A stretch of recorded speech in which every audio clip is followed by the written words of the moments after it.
Some cases are ruled as accidents, simple, closed, and eventually forgotten. But every once in a while, a case appears that refuses to disappear. A case where the answers exist, but they don't feel right. Where the explanation is given, but the questions never stop. In 2013, a 17-year-old student walked into his high school gym, just like any other day. There was nothing unusual about that moment. No warning, no sign, nothing to suggest that within hours, something would happen that would leave an entire community searching for answers. Because later that day, he was found in a place no one expected. A place that would turn a normal day into a mystery that still hasn't been fully explained. This is the story of Kendrick Johnson. Kendrick Johnson was 17 years old, a high school student in Georgia. He was known by friends and classmates as someone who was active, outgoing, and easy to get along with. He played sports, spent time with friends, and like most students his age, his days followed a routine. School, classes, activities. January 10th, 2013, started like any other day. Students filled the hallways. Teachers prepared their lessons. Voices echoed through classrooms. Lockers opened and closed. Nothing seemed out of place. Nothing felt different. Kendrick went to school that morning, not knowing it would be the last normal day of his life. As the hours passed, everything appeared routine.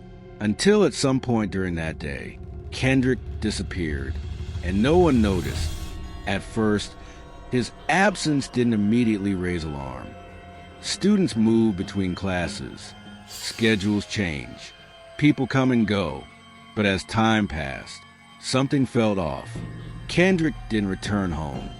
Calls went unanswered. Messages received no reply. Concern slowly turned into worry, and worry turned into fear. His family began searching for answers. Where was he? Who had seen him last? What had happened inside that school?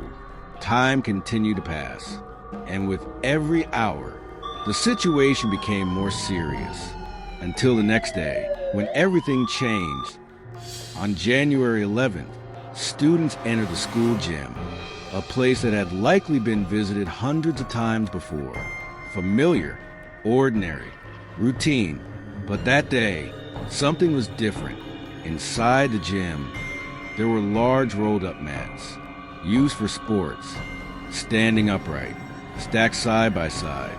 And inside one of those mats, Kendrick Johnson was found, his body positioned upside down, his feet visible near the top. The discovery was shocking, confusing, difficult to process. How did he get there? Why didn't anyone notice sooner? And what exactly had happened inside that gym? The scene raised immediate questions. Questions that would continue long after the initial investigation, because nothing about it felt simple. Authorities began their investigation. They examined the scene, collected information, and tried to reconstruct what had happened. Their conclusion was that Kendrick's death was an accident.